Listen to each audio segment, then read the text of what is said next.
ബിസ്മില്ലാഹിർ-റഹ്മാനിർ-റഹീം.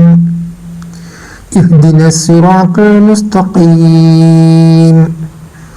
സിറാത്തൽ-ലദീന അൻഅംത അലൈഹിം ഗൈറിൽ മഗ്ദൂബി അലൈഹിം വലദ്ദാല്ലീൻ. ആമീൻ.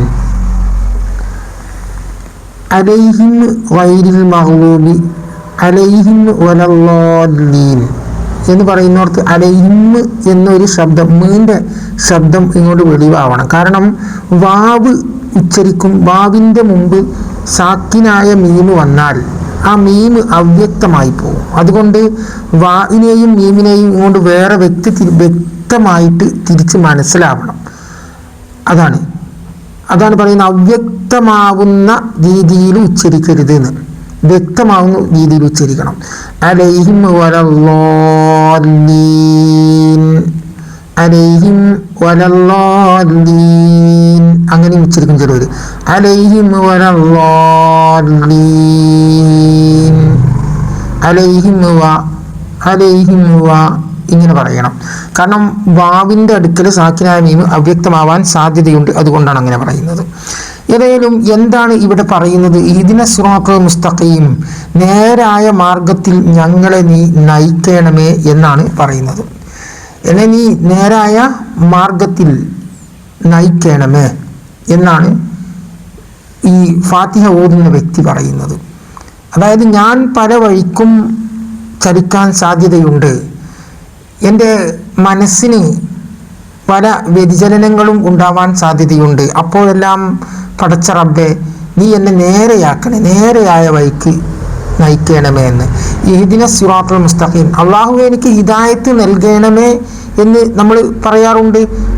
അങ്ങനെ പറയും വേണം സ്ഥിരമായിട്ട്, അത് തഖ്വയാണ്. പിന്നെ അപ്പോൾ എനിക്ക് ഹിദായത്ത് നൽകിയാലും ഞാൻ ഹിദായത്തിലാണെങ്കിലും ഞാൻ വ്യതിചലിക്കാൻ സാധ്യതയുണ്ട്. ഇതിങ്ങനെ എപ്പോഴും പറഞ്ഞുകൊണ്ടിരിക്കുന്നു.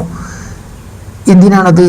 കാരണം നമ്മൾ ഒരു നിമിഷം നല്ലൊരു നന്മ ചെയ്താലും പിന്നെ നമുക്ക് ഇടയിൽ തെറ്റൊക്കെ വന്നു വിട്ടുപോകും.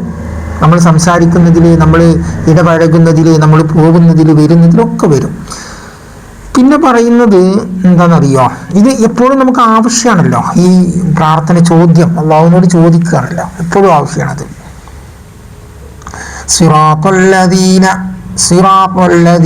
അൻഅംത അലൈഹിം ഗൈറിൽ മഗ്ദൂബി അലൈഹിം വലദ്ദാല്ലീൻ. പിന്നെന്താ പറയുന്നത്? നീ അനുഗ്രഹം ചെയ്തവരുടെ മാർഗത്തിൽ കോപത്തിന് വിധേയവരായവരുടെ മാർഗത്തിലും വഴിപിഴച്ചവരുടെ മാർഗത്തിലുമല്ല. എന്നെ നീ നയിക്കണം എന്ന് പറഞ്ഞ്, നയിക്കണമേ, എന്നെ നീ എത്തിക്കണമേ എന്ന് പറഞ്ഞത് എന്താണ്? നീ അനുഗ്രഹം ചെയ്തവരുടെ കൂട്ടത്തിലേക്ക് എന്നെ നീ എത്തിക്കണമേ. അപ്പോൾ ഈ അനുഗ്രഹം ചെയ്യുക എന്ന് പറയുമ്പോൾ എന്തൊക്കെ അതിൽ പെട്ട്? അനുഗ്രഹം ചെയ്തവരുടെ കൂട്ടത്തിൽ എന്നെ നയിക്കണമേ, അവരുടെ വഴിയിലൂടെ എന്നെ നയിക്കണമേ എന്നാണ് പറയുന്നത്. അപ്പോൾ അനുഗ്രഹം ചെയ്തത് എന്തൊക്കെ പെട്ട്? ദുന്യവിയായിട്ടുള്ള അനുഗ്രഹങ്ങളും അതുപോലെ പരത്തിലേക്കുള്ള അനുഗ്രഹങ്ങളും. ദുനിയാവിൽ അനുഗ്രഹങ്ങൾ ചെയ്തത്, ഒന്ന് പ്രധാനപ്പെട്ട അനുഗ്രഹം നല്ല ഒരു മനുഷ്യനായി ജീവിക്കാൻ, നല്ല സ്വഭാവത്തിലും നല്ല ഇടപഴക്കത്തിലൊക്കെ ജീവിക്കാൻ, നല്ല സ്വഭാവത്തോടു കൂടി നന്മ ചെയ്ത് ജീവിക്കാനുള്ള. മാത്രമല്ല അനുഗ്രഹം എന്ന് പറഞ്ഞാൽ ഒരു പ്രശ്നങ്ങളും ഇല്ലാതെ, അല്ലലും പായേരവും ഇല്ലാതെ ജീവിക്കുന്ന ഒരവസ്ഥ. കടം വരാതെ, മെയിനായിട്ട് അതാണല്ലോ, കടം വരാതെ, അതുപോലെ കൈ നീട്ടേണ്ടി വരാതെ ഇങ്ങനെ ജീവിക്കുന്ന ഒരു സന്തോഷമായിട്ട് നല്ല സ്വാലിഹീങ്ങളായ മക്കൾ, ഇങ്ങനെയുള്ള ഒരു രീതിയിലുള്ള ഒരു ജീവിതം, ആ ജീവിതമാണ് ഞാൻ ആഗ്രഹിക്കുന്നത് എന്നാണ് നിസ്കരിക്കുന്നവൻ പറയുന്നത്, ഫാത്തിഹ ഓതുന്നവൻ പറയുന്നത്. നബി സല്ലല്ലാഹു അലൈഹി വസല്ലമയോട് അല്ലാഹു തആല പറഞ്ഞു, താങ്കൾക്ക് ലഭിച്ചത് ഏറ്റവും മഹോന്നതമായതാണ്. മൂസാ നബി അലൈഹി ഇസ്ലാമിനിക്ക് 7 ദൃഷ്ടാന്തങ്ങൾ നൽകിയിട്ടുണ്ടെങ്കിൽ ആ 7 ദൃഷ്ടാന്തങ്ങളിൽ നശ്വരമാണ്. അതേ സ്ഥാനത്ത് താങ്കൾക്ക് നൽകിയ 7 ദൃഷ്ടാന്തങ്ങൾ, അതായത് 7 ആയത്തുകൾ, അത് നശ്വരമല്ല, അനശ്വരമാണ്. ഈ നശ്വരം എന്ന് പറഞ്ഞാൽ നമ്മൾ കാണിക്കുന്ന അവരിൽ അമ്പിയാക്കളിൽ നിന്ന് ഉണ്ടായതായാലും ഔലിയാക്കളിൽ നിന്നുണ്ടായതായാലും മുഅ്ജിസത്തായാലും കറാമത്തായാലും ഒക്കെ ഭൂമുഖത്ത് ഉണ്ടായതാണ്. അത് അവരുടെ മരണത്തോടു കൂടി കഴിഞ്ഞുപോയി. പിന്നെ മരണത്തിന് ശേഷം ദൃഷ്ടാന്തങ്ങൾ വെളിവാവും, അതൊക്കെ അവരുടെ കറാമത്താണ്. പക്ഷെ ഇവിടെ അവർക്ക് നടക്കുമ്പോൾ അവർ കാണിച്ചത് അത് നശ്വരമായിപ്പോയി, അവർക്ക് നശ്വരമായിപ്പോയി. പിന്നെ അവരുടെ മരണശേഷം അവരിൽ നിന്ന് നമുക്ക് ഓരോരോ ദൃഷ്ടാന്തങ്ങൾ ഉണ്ടായിട്ടുണ്ടെങ്കിൽ അത് നമുക്ക് വേണ്ടി ഉണ്ടായതാ. അതും നമ്മൾ മരിക്കുമ്പോൾ ആ ദൃഷ്ടാന്തങ്ങൾ ഇവിടെ അവസാനിച്ചു. അവരുടെ നമ്മളിപ്പോൾ പിന്നെ മഹദി ശൈഖ് റളിയല്ലാഹു അൻഹു ഖദ്ദസല്ലാഹു സിറഹുൽ അസീസ് തങ്ങളുടെ മക്ബറയിൽ നമ്മൾ പോകുന്നുണ്ട്, അല്ലെങ്കിൽ അദ്ദേഹത്തിൻ്റെ പേരിൽ നമ്മൾ ഫാത്തിഹ ഓതിയിട്ടും ഖുതുബൈത്ത് ചൊല്ലിയിട്ടും ഒക്കെ നമ്മുടെ ആവശ്യങ്ങൾ നമ്മൾ നേടിയെടുക്കുന്നുണ്ട്. അപ്പോൾ അതൊക്കെ ദുന്യവിയായ ആവശ്യങ്ങളായിരുന്നു. നമ്മൾ മരിക്കുന്നതോട് കൂടി പിന്നെ നമ്മൾ അവിടെ ചോദിക്കാനോ ആവശ്യപ്പെടാനോ ഇല്ല, നമ്മൾ പിന്നെ ചോദിക്കുന്നില്ലല്ലോ. പിന്നെ എന്താണ്, പിന്നെ നമ്മൾ ഖബറിലെത്തി, പരലോകത്തെത്തി. അവിടെ പിന്നെ നമുക്ക് എന്താ റോള്? അവിടെ പിന്നെ നമുക്ക് രക്ഷയാണ്. ആ രക്ഷയ്ക്ക് എന്താണ്, നമ്മൾ ഈ 7 ആയത്തുകൾ അടങ്ങിയ ഫാത്തിഹ സൂറത്ത് നമ്മൾ ഓതിക്കൊണ്ടിരിക്കുന്ന ആളാണെന്നുണ്ടെങ്കിൽ അതിൻ്റെ ഫലം അവിടെ ഇങ്ങനെ നമുക്ക് അനുഭവിച്ചു കൊണ്ടിരിക്കും. അതാണ്, അത്ര മഹോന്നതമായ ആയത്തുകളാണ്. അപ്പോൾ എന്താണ്, പിന്നെന്താ പറയുന്നത്, നേരായ മാർഗത്തിൽ എന്നെ നയിക്കണമേ എന്ന് പറഞ്ഞിട്ട് മാത്രമല്ല, അവരുടെ മാർഗത്തിൽ എന്നെ നയിക്കണമേ, നല്ലവരായ ആളുകളുടെ. അതേ സ്ഥാനത്ത് പിന്നെ ഗോപത്തിന് ഇരയായവരുടെയും വഴി വിയച്ചവരുടെയും മാർഗമല്ല. ഗോപത്തിന് ഇരയായ ഫിറൗൻ പോലത്തെ ആളുകൾ അവരുടെ വഴിയല്ല.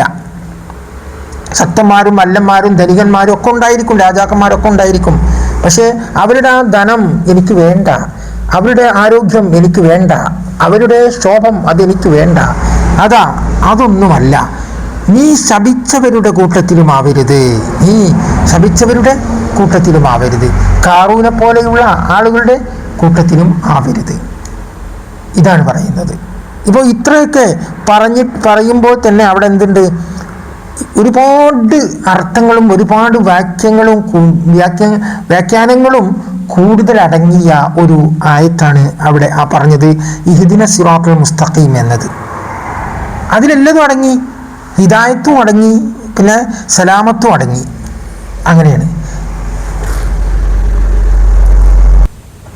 മാത്രമല്ല ഫാത്തിഹ എന്ന സൂറത്ത് അവതരിക്കുമ്പോൾ അത് വെള്ളിയാഴ്ചയാണ് അവതരിച്ചത്. ദിവസങ്ങളിൽ മഹോന്നതമായ ദിവസം, വളരെയധികം ഉത്തമമേറിയ ദിവസമാണ് വെള്ളിയാഴ്ച എന്ന് എല്ലാവർക്കും അറിയാം. എന്നാൽ ദിവസങ്ങളിൽ ഒന്നാമത്തെ ദിവസം ഞായറാഴ്ചയാണ്, വെള്ളിയാഴ്ചയല്ല. ഒന്നാമത്തെ ദിവസം ഞായറാഴ്ചയാണ്. പിന്നെ അപ്പോൾ എത്രാമത്തെ ദിവസമാണ് ഈ വെള്ളിയാഴ്ച വരിക? 6ാമത്തെ ദിവസമാണ് വെള്ളിയാഴ്ച. ആഴ്ചയിൽ 6ാമത്തെ ദിവസമാണ് വെള്ളിയാഴ്ച വരിക. 7ാമത്തെ ദിവസം ശനിയാഴ്ച വരും. 1ാമത്തെ ദിവസം ഞായറാഴ്ച വരും. അപ്പോൾ 1 മുതൽ 7 വരെയുള്ള ദിവസങ്ങൾക്കുള്ളിൽ മഹോന്നതമായ ഒരു ദിവസമായിട്ടാണ് വെള്ളിയാഴ്ച തിരഞ്ഞെടുത്തിരിക്കുന്നത്. 6ാമത്തെ ദിവസമാണ്.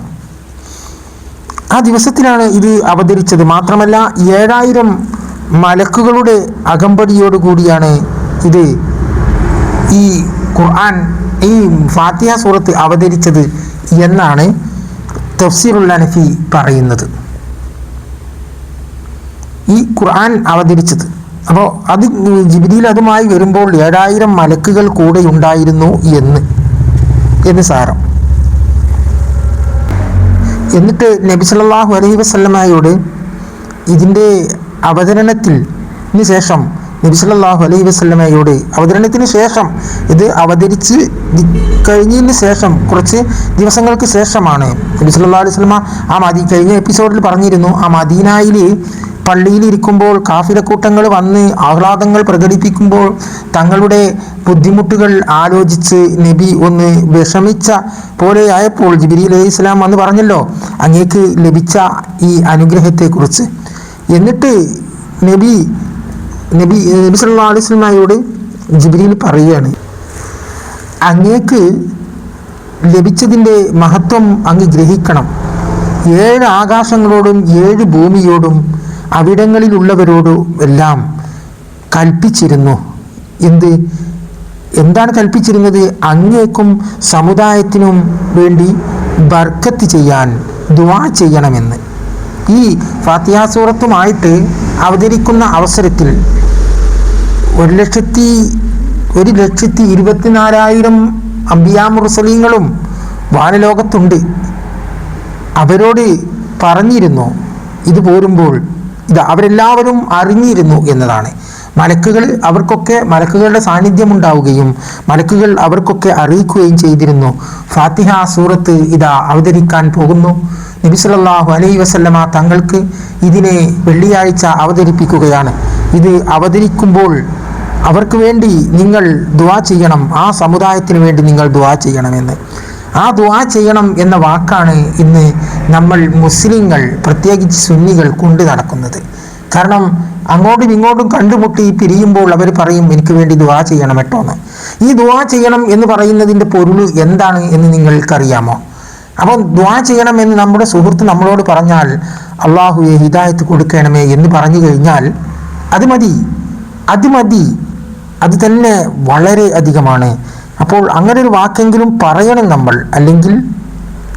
അല്ലെങ്കിൽ എന്താണ്? അല്ലെങ്കിൽ നമ്മൾ നന്ദി കെട്ടവനാവും, കടമ നിർവഹിക്കാത്തവനാവും. നമ്മളോട് ഒരാൾ ദുആ ചെയ്യാൻ പറഞ്ഞാൽ അത് ചെയ്തിരിക്കണം, അല്ലെങ്കിൽ അത് നമ്മൾ കുറ്റക്കാരായി മാറും. അങ്ങനെ ഇത് അവതരിച്ചതിന് ശേഷം നബി സല്ലല്ലാഹു അലൈഹി വസല്ലമയോട് പറഞ്ഞു, എങ്കിൽ അള്ളാഹു അവർക്ക് കൊടുത്ത ഭൗതിക വിഭവങ്ങളിലേക്കോ അങ്ങയുടെ നേത്രങ്ങൾ നീളരുത്. അള്ളാഹു അങ്ങേക്ക് ആദരിച്ച് നൽകിയതിലേക്ക് അങ്ങിൻ്റെ നേത്രങ്ങൾ നീളുക എന്ന് പറഞ്ഞു. അതായത് അങ്ങേക്ക് ലഭിച്ച അനുഗ്രഹങ്ങൾക്കാൾ ഒരനുഗ്രഹങ്ങളും മറ്റു ഒരു നബിമാർക്കും സമുദായത്തിനും ലഭിച്ചിട്ടില്ല. മാത്രമല്ല ഈ ഒരു അനുഗ്രഹമാകുന്ന ഈ ഫാത്തിഹ സൂറത്ത് എന്ന് പറയുന്ന ഒരു സൂറത്ത് ആ 7 ആയത്തുകൾ അവതരിക്കാനുണ്ട് മുഹമ്മദ് സല്ലല്ലാഹു അലൈഹി വസല്ലമ തങ്ങൾക്ക് എന്ന് മറ്റുള്ള ഗ്രന്ഥങ്ങളിൽ രേഖപ്പെട്ട് കിടന്നിരുന്നു. അതേതാണെന്ന് അവർക്കറിയില്ലായിരുന്നു.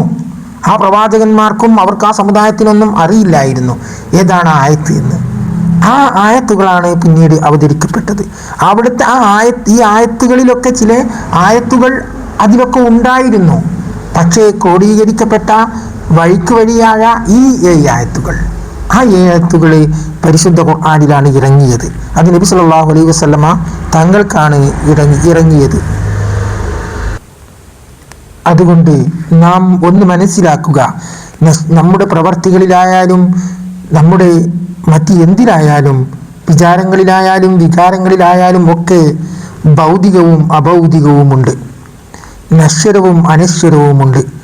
അനശ്വരമായതിനെ നമ്മൾ നേടിയെടുത്താൽ അത് നമുക്ക് ഇഹത്തിലും പരത്തിലും വിജയം നൽകുന്നതാണ്. അതുകൊണ്ട് ഫാത്തിഹ മുറുകെ പിടിക്കുക. ഇനി ഈ ഫാത്തിഹയുടെ എപ്പിസോഡുകൾ പറയാൻ വയ്യ, അത്രക്കധികമുണ്ട്, ഒരുപാട് പറയാനുണ്ട്. അവ പറയുകയാണെങ്കിൽ അത് നീണ്ടുപോകും. ആയതിനാൽ ഇന്ന് നമുക്ക് ഇപ്പോൾ ഈ എപ്പിസോഡ് ഇവിടെ അവസാനിപ്പിക്കാം. അസ്സലാമു അലൈക്കും വറഹ്മത്തുള്ളാഹി വബറകാതുഹു. ഇനി നിങ്ങൾക്ക് ഫാത്തിഹയെക്കുറിച്ച് എന്തെങ്കിലും വേണമെങ്കിൽ കമൻറ്റ് ബോക്സിൽ വന്നാൽ അതിനെ തീർച്ചയായിട്ടും മറുപടി പറയുന്നതാണ് എന്ന് വാഗ്ദാനം ചെയ്തുകൊണ്ട് അസ്സലാമു അലൈക്കും വറഹ്മത്തുള്ളാഹി വബറകാതുഹു. അള്ളാഹു ഫാത്തിഹ ഓതുന്നവർക്ക് അതിൻ്റെ ഫായിദ കൊണ്ട് കടങ്ങൾ വീട്ടിത്തരുമാറാവട്ടെ. അല്ലെങ്കിൽ അള്ളാഹുവെ കടങ്ങൾ വീട്ടി കൊടുക്കണേ ഫാത്തിഹ ഓതുന്നവർക്ക്, അതുകൊണ്ട് നടക്കുന്നവർക്ക്. അതിൻ്റെ വെളിച്ചം അവരുടെ മക്കൾക്കും അവരുടെ കുടുംബങ്ങളിലും ഒക്കെ നീ പ്രതിഫലിപ്പിക്കണേ റബ്ബേ. അവരുടെ ഹൃദയം പ്രകാശവത്താക്കണേ റബ്ബേ ഈ ഫാത്തിഹ ഓതുന്നവരുടെ എന്ന് നമുക്ക് ഇപ്പോൾ പ്രാർത്ഥിക്കാം. അങ്ങനെ തന്നെയാണ് പ്രാർത്ഥന വേണ്ടത്. അസ്സലാമു അലൈക്കും വറഹ്മത്തുള്ളാഹി വബറകാതുഹു.